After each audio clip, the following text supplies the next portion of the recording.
Hello friends, जय माँ बगला हूँ हैदरा से। आज बहुत खुशी का दिन है। देखिए, आज हो चुकी है 27 तारीख। 5 तारीख को रिज़ल्ट है।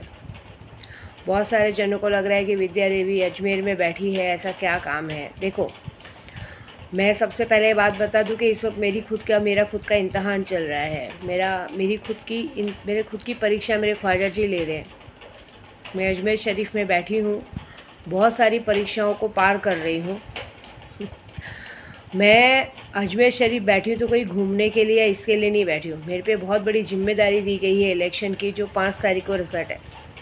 और उस 5 तारीख के रिज़ल्ट को बखूबी मुझे एकदम निर्विघ्न तरीके से सामने वालों की जीत का डंका बजाने के लिए मुझे यहाँ रुकना है। ऐसी बात। तो मैं अपनी जिम्मेदारी पूरी करके बहुत जल्द घर पहुँचूँगी और बाकी लोगों का काम चालू किया है। कल मैंने जिन किला में कुआ, वहाँ पे जहाँ जिन्नात मिलते हैं, वहाँ बैठ के मैंने वहाँ पे जिन की पूजा की है, जिससे मेरे जिन्नात मिल गए। इस बार मैंने सिल्फ़ी पूजा की है। एक तो हम जो आज तक आयतें पढ़े वो कुरानी आयतें पढ़े हैं। इस बार मैंने सिल्फ़ी पूजाएँ की है, जिसमें सिल्फ़ी तरीके से जब हम जिन्नात हाजिर करते हैं तो गंदे जिन्नात हाजिर होते हैं, जिससे हम जो बोलते हैं वो पूरा होता है। सबसे बड़ा फ़ायदा मुझे कल ये हुआ है कि मैं आप सबको एक खुशखबरी दे दूं कि बहुत जल्द आपके सामने एक दूसरी विद्या देवी आने वाली है।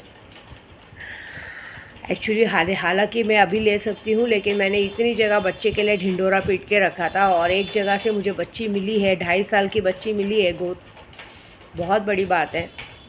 और मैं जैसे ही बॉम्बे पहुँचूँगी मुझे हाथ में बच्ची मिलेगी, लेकिन मैंने कहा है कि बस थोड़ा 5 तारीख का रिज़ल्ट निकल जाने दो। 5 तारीख, क्योंकि मुझे किसी बच्ची की ज़िम्मेदारी पूरी तरह से अपने पर निभानी है। तो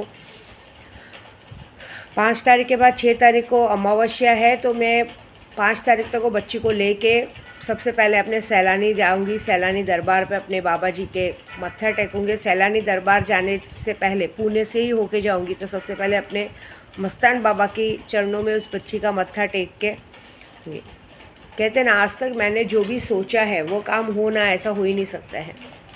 और मैंने सोचा है कि उस बच्ची का नाम भी मैं विद्या ही रखूँगी, मेरा ही नाम दूँगी उसे, अपनी परछाई बनाऊँगी। मैंने पहले भी कहा था कि जिस भी बच्चा या बच्ची को मैं गोद लूँगी उसको मैं अपना पूरा हक दूँगी। मतलब समझ जाओ कि इतना बड़ा यूट्यूब चैनल चलाती हूँ, तो चाहे मेरी जितना भी आगे जाके मेरी जो भी प्रॉपर्टी रहेगी, जो भी चीज़ें रहेंगी, उसकी वो पूरी की पूरी आधी हकदार रहेगी। आधे में मेरे तीनों बच्चों का हक रहेगा और आधे के पूरी की पूरी हकदार वो रहेगी, चाहे जो भी प्रॉपर्टी बनाओ। और दूसरी बात, पूरे यूट्यूब पे वो दूसरी विद्या देवी जानी जाएगी। और कहीं ना कहीं ख्वाजा जी ने मेरी ये बात सुन ली। बहुत बहुत शुक्रिया। मेरी इच्छा थी, क्योंकि मैंने पहले भी कहा था कि 4 साल तक इतना बड़ा पेट लेके घूमने के बाद जब कुछ लोगों ने कारस्तानी की, आखिरकार कुछ लोग कामयाब हो गए इस काम में कि चलो इसे बच्चा नहीं हुआ, कोई बात नहीं, कोई बात नहीं, कामयाब हो गए ना। जिस तरह से लोगों ने मेरा बच्चा गायब करने में कोई कसर नहीं छोड़ी है, मैं भगवान से सुबह सुबह यही कहूँगी कि वो भी बे औलाद होने से कोई कसर ना छूटे। भगवान करे उनकी भी गोद बहुत जल्दी सूनी हो जाए। जिस तरह से उन्होंने मेरे बच्चे को पेट से गायब करने के लिए या पूरी कोशिश की, बाबागिरी करवाई, बाबाओं के पास गए, पूजा पाठ करवाया, पता नहीं क्या क्या मन्नतें ली होंगी कि बच्चा न हो, उस तरह से मैं कुछ नहीं बोलूँगी। मैंने कल सिर्फ जिन्नात को यही कहा है कि जिस तरह से मैं 4 साल पेट लेके बाद में मेरा पेट एकदम से अंदर चला गया और मेरी कोख सूनी रह गई, उस तरह से आप भी वैसे ही कीजिएगा। आप भी सेम उन लोगों के साथ वैसे ही कीजिएगा जिन लोगों ने मेरे साथ ऐसा किया। जिसको जैसे का तैसा सबक दीजिएगा। शायद मैं तो पेट में लेके घूम रही थी, इंसान तो बचपन से गोद में खिलाए होंगे, बड़ा किए होंगे, जवान किए होंगे। अचानक से अगर उनका जवान बच्चा इस तरह से, भगवान ना करे, कार एक्सीडेंट में मारा जाए या कुछ हो जाए, उनकी कोख सूनी हो जाए, तब उन्हें कैसा लगेगा। उस विद्या देवी के दर्द को एहसास दिलाइए। विद्या देवी के दर्द को क्या कोई एहसास दिलाएगा। यहाँ तो लोग कोशिश कर रहे हैं कि कैसे मैं दुखी हूँ, नाराज़ हूँ। इस वक्त मैं परीक्षा में खड़ी हूँ और मुझे इस परीक्षा में पास होना है, क्योंकि मुझे पता है इस परीक्षा में पास होने के बाद ये जो जीत होगी ये मेरे पूरे देश की जीत होगी। और पूरे देश की जीत नहीं होगी, इस देश की जीत होने के बाद कहीं ना कहीं विद्या देवी की बहुत बड़ी जीत होगी। विद्या देवी के यूट्यूब वालों की बहुत बड़ी जीत होगी। हो सकता है विद्या देवी की, मैंने कहते हैं मेरी 7 पुश्तें बैठकर खाएंगी, इतना बड़ा काम होगा। और साथ में मेरे साथ जितने मेरे ग्रुप वाले जुड़े हैं, जितने मेरे यूट्यूब वाले जुड़े हैं, वो लोगों को भी आजीवन एक काम होगा, क्योंकि ये काम जो मैं कर रही हूँ मैं अपने आप को साबित करने के लिए कर रही हूँ। और कहीं ना कहीं इस काम का ही शायद कहते हैं ना, भगवान ने मुझे बोनस दिया है कि एक प्यारी सी 2.5 साल की बच्ची को मेरी गोद में डाला है, जो मुझे यहाँ से जाने के बाद मिलेगी। मिलने के लिए आज भी मिल सकती है, लेकिन मैंने ही कहा है कि मैं आती हूँ, लेकिन ज़रा 5 तारीख की जिम्मेदारी पूरी होने दो, तब तक उसे मेरी अमानत समझ के रखो, मैं आके लूँगी। और मैं उसका नाम भी विद्या देवी ही रखूँगी, उसको भी विद्या देवी बनाऊँगी।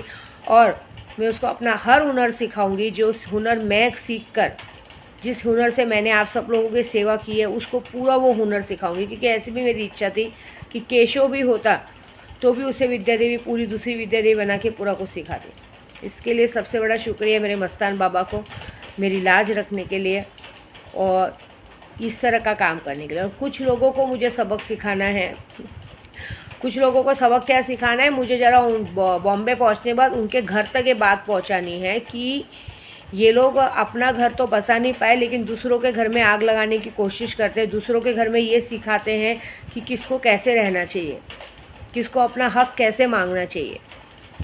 तो मुझे उनसे बात नहीं करनी है, मुझे उनके घर के उन बॉम्बे पहुंचने बाद उनके घर के, उनके लोगों तक बात पहुंचानी है कि इन्हें ज़रा समझाओ कि हमारा घर बहुत अच्छे से चल रहा है, हमारा क्या सबका घर बहुत अच्छे से चल रहा है। आपको किसी ने इनविटेशन नहीं दिया कि किसी के घर में जाके किसी के घर को बिगाड़ने की कोशिश करो, ऐसी बात है।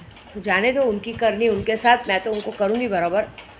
फ़िलहाल तो मुझे अपने काम में ध्यान देना है, क्योंकि मैं यहाँ कोई मौज मस्ती करने या घूमने नहीं आई हूँ। बहुत बड़ी जिम्मेदारी, वो जिम्मेदारी पूरी करनी है मुझे। और वो जिम्मेदारी में, जैसे मैं 100 लड़कियों की शादी का प्रण लिया था, लेकिन 10 लड़कियों की शादी बड़े धूमधाम से की और मेरे मुंह की लाली चमकी, उसी तरह से मुझे पता है कि मेरे मस्तान बाबा जो मैं इलेक्शन का काम लिया हूँ उसमें भी मेरे मुंह की लाली बहुत अच्छे से चमकाएंगे। और उसके बाद मेरी दूसरी बेटी, मेरी 3 बेटियाँ हो जाएंगी। तीसरी बेटी विद्या देवी आप सभी के सामने, पूरे यूट्यूब की लाडली बन के आप सबके सामने रहेगी। तो मैं इतना ही चाहूँगी, जिस तरह से आप लोगों ने मुझे इतना सारा प्यार दिया, वैसे मेरे आने वाली बच्ची को भी बहुत सारा प्यार दीजिएगा। मतलब उसे ये समझ के प्यार मत दीजिएगा कि वो मैंने उसे गोद लिया है, बल्कि ये लेके प्यार दीजिएगा कि वो आपकी दूसरी विद्या देवी है, वो आपकी दूसरी यूट्यूब की दूसरी एक अघोरी विद्या देवी आने वाली है आप सबके सामने। जिस समझ लीजिएगा कि बस मेरी परछाई आ रही है आपके सामने। और ये पूरा वादा है कि मैंने पहले भी वादा किया था, आज भी वादा कहता है कि आगे जाके चाहे मैं अपने पूरी लाइफ में जो भी कमाऊँगी, जितना भी कमाऊँगी, उसके पूरे आधे की हिस्सेदार वो रहेगी। जैसे 100 रुपये में 50 रुपये की हिस्सेदार वो रहेगी और 50 रुपये में बाकी सब हिस्सेदार रहेंगे, क्योंकि वो मेरा मान और गुरूर है। 4 साल के बहुत लंबे इंतज़ार के बाद मेरी गोद में एक बच्चा खेलेगा। इसके लिए थैंक यू सो मच मेरे मस्तान बाबा, मुझे इतनी बड़ी खुशी देने के लिए थैंक यू सो मच। बस इंतज़ार है इस 5 तारीख की परीक्षा में पास होने का, बस इस 5 तारीख की परीक्षा में भी पास हो जाऊं और कुछ नहीं चाहिए मुझे। उसके बाद तो आप ऐसे ही मुझे सब भर के देने वाले हो, बस और कुछ नहीं। बाकी जितने दुश्मन हैं उनको तो मेरा जिन देख लेगा, क्योंकि कल जो जिन्नात हाजिर हुआ है, वो जो करने वाला है और वो जो आगे जाके करेगा, शायद उसके घाव को सहने के लिए और उसके वार को सहने के लिए आप लोगों में ताकत नहीं रहेगी, जितने लोगों ने मुझ पे वार करने की कोशिश की है। सबसे पहला वार तो उस इंसान पे जाएगा जो इंसान खुद का घर नहीं बसा पाया, लेकिन दूसरे के घर में आइडिया दे रहा है, दूसरे के घर को तोड़ने की कोशिश कर रहा है। अच्छे खासे घर को बर्बाद करने को देखने वालों को सबसे पहले सज़ा दी जाएगी। तो वेट एंड वॉच, देखो क्या होता है, क्योंकि मैंने जो काम किया है वो बहुत गंदा और बहुत बेकार किया। पहली बार मैंने सिल्फी तरीका यूज़ किया है, सिल्फी तरीका। और ये तो वही जान सकते हैं जो इस तंत्र मंत्र विद्या में आगे होंगे कि सिफली तरीके से जो जिन्नात हाजिर होते हैं वो किसी की नहीं सुनते हैं। वो इतने गंदे होते हैं कि अगर एक बार वो किसी के ऊपर आ गए तो उनकी पूरी ज़िंदगी बर्बाद कर देते हैं।